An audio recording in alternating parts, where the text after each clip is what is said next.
News one Maharashtra.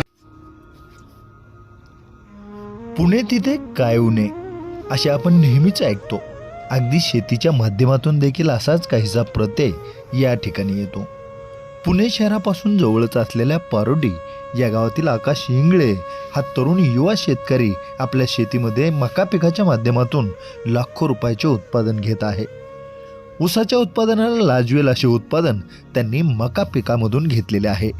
आणि विशेष म्हणजे एकाच जमिनीमध्ये त्यांनी सलग 4 वेळा मकाचे पीक घेण्याचा विक्रम केलेला आहे. केवळ 80 दिवसामध्ये ही गोड मका काढणीला येते आणि सरासरी वर्षातून तब्बल 3 वेळा हे पीक घेता येते. प्रत्येक 80 दिवसाला जवळपास 1 लाख रुपयांच्या आतबाहेर पैसे मिळतात. यामुळे या पिकाने अगदी ऊस पिकाला देखील मागे टाकलेले आहे असे आकाश इंगळे आवर्जून सांगतात. गोड मकाची त्यांची ही गोड यशोगाथा आज आम्ही महाराष्ट्रातील शेतकऱ्यांसाठी घेऊन आलेलो आहोत. गोड मकाची पेरणी ते काढणीपर्यंत करावी लागणारी सर्व प्रोसिजर, तसेच उत्पादन खर्च किती आणि मिळणारा नफा किती याविषयीची माहिती देणारी आकाश इंगळे या तरुण कर्तबगार आणि उत्साही अशा शेतकऱ्याची यशोगाथा पहा आपल्या न्यूज वन महाराष्ट्र वाहिनीवर.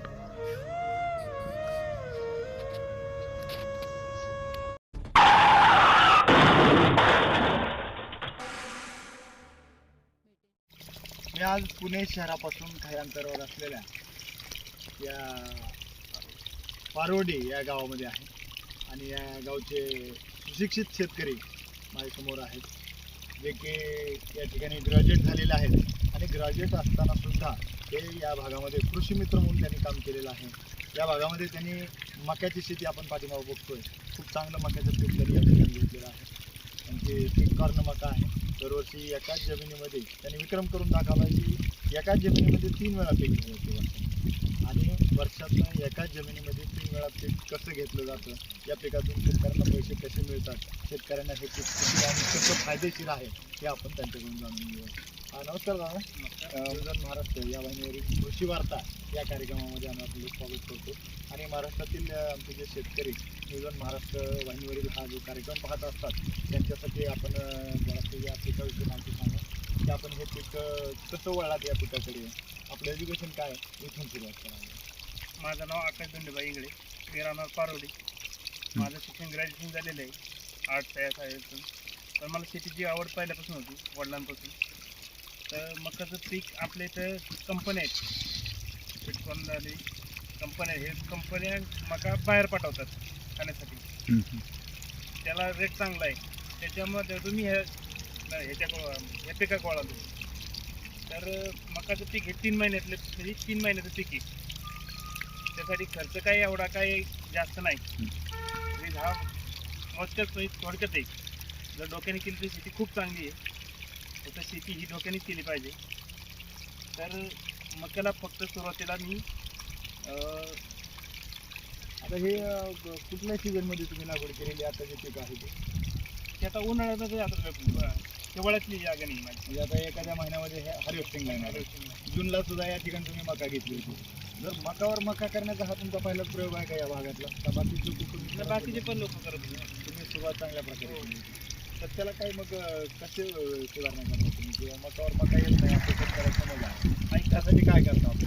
खते वापरली तर पीक येऊ शकतं. तर आता आम्हाला सांगा की या 1 एकर शेतीमध्ये तुम्ही जहा पिकॉर्न मका लावलेला आहे, हे कुठली व्हरायटी आहे? ही सीड 16 आहे. पीक 16 आहे. तर 1 एकरसाठी किती बियाणं लागलं तुम्हाला? 1 एकरसाठी 3 किलो बियाणं लागणार. 3 किलो बियाणं टोकन केलेलं आहे का? हो, आता टोकन केलं. बरं, 1 एकरमध्ये 3 किलो बियाणं लागले तुम्हाला, टोकन केलं. मग पेरणीच्या वेळी कुठली खतं दिली त्या पिकाला? पेरणीच्या वेळी कोणतीच खतं दिलेली नाही. पेरणी म्हणजे उगवण झाल्यानंतर खतं दिलेली आहे. मग पेरणी टायमिंगला फक्त आपलं हे वापरलेलं आहे, कोंबड खत वापरले. कोंबडे खत वापरलं आणि नंतर मग पुन्हा रासायनिक खतं किती दिवसांनी? रासायनिक खतं एक 20-21 दिवसानंतर. बरं, मग आतापर्यंत ह्याला मशागतीचा खताचा किती खर्च आला आहे? आता ह्याला एकदा फरोखणी केली हां, आणि एकदा आपलं फवारणी केलेली. खुरपणी आणि फवारणी केली. हां, आणि एकदा फक्त कीटकनाशकची फवारणी केली. पुन्हा बरं, तणनाशकची फवारणी आणि कीटकनाशकची फवारणी केलेली. म्हणजे मला एकंदरीत विचारायचं होतं तुम्हाला की एक पिकासाठी उत्पादनापर्यंत खर्च किती येतो याला एका पिकाला? उत्पादन खर्च जवळजवळ नाही म्हणलं तरी एकरी जवळजवळ 30-35 हजार रुपये येतो. आणि जर नफ्याचा विचार केला तर या पिकामधून मग मिळणारा नफा कसा आहे आणि किती आहे? आता शेवटी ते बाजारावर अवलंबून आहे. मग बाजार कसं भेटतं त्याच्यावर. सध्या काय बाजार बघू चालू आहे आता सध्या 15 ते 20 पर्यंत बाजार चालू आहे. 15-20 पर्यंत. मग हा जर बाजार टिकून राहिला आता महिन्याभरात तर तुम्हाला किती उत्पन्न होऊ शकतो? आता ह्याच्यातून कमीत कमी नाही म्हणलं तरी 5 ते 6 टन मका किलो मका म्हणजे निघेल. निघेल 5-6 टन तर मग मला वाटतं 1,20,000 जाईल. हो. आणि मग ह्या चाऱ्याचे काय पैसे होतात का? चाराचे पैसे होतात ना. चाऱ्याचा काय भाव आहे मुलांना? हे 2000 टन 30 टन पण जाते. आणि किती टन निघू शकतो? आता ह्याच्या जवळजवळ 4-5 टन 4 निघेल. हे जवळपास 1,40,000 रुपयापर्यंत तुमचं उत्पन्न होते. आणि त्यातला जरी यांचा खर्च 30-35 हजार धरला तरी 1,00,000 रुपये 3 महिन्यामध्ये 80 दिवसाचं पीक आहे ना. हो, 80 दिवसात. तर 80 दिवसामध्ये 1,00,000 रुपयाचं उत्पन्न या युवा शेतकऱ्यांनी या ठिकाणी घेतलेलं दाखवलेलं आपल्याला. यांनी आतापर्यंत या जमिनीमधून पिकावर पिकं हेच घेतलेले आहेत मकाची.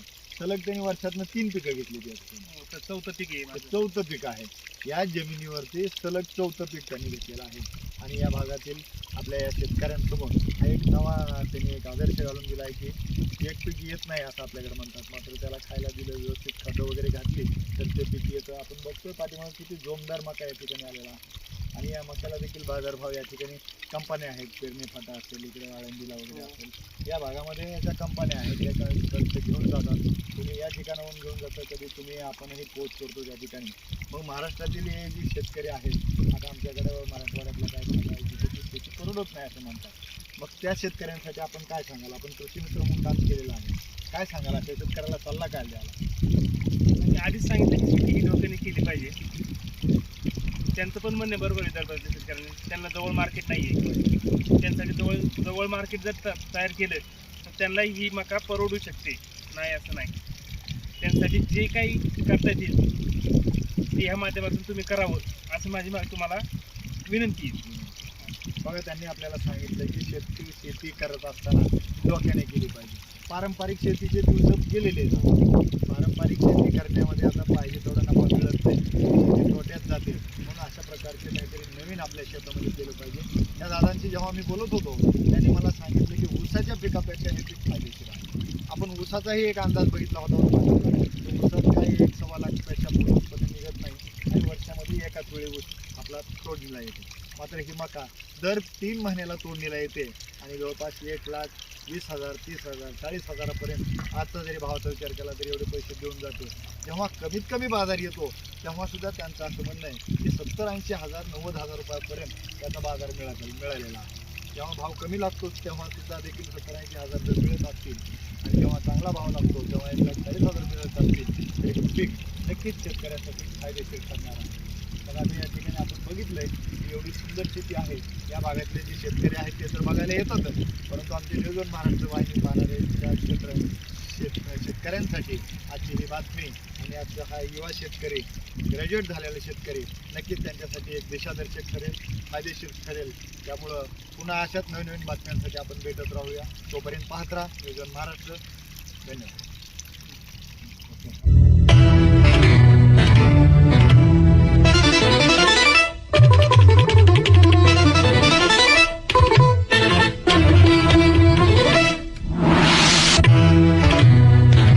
न्यूज 1 महाराष्ट्र.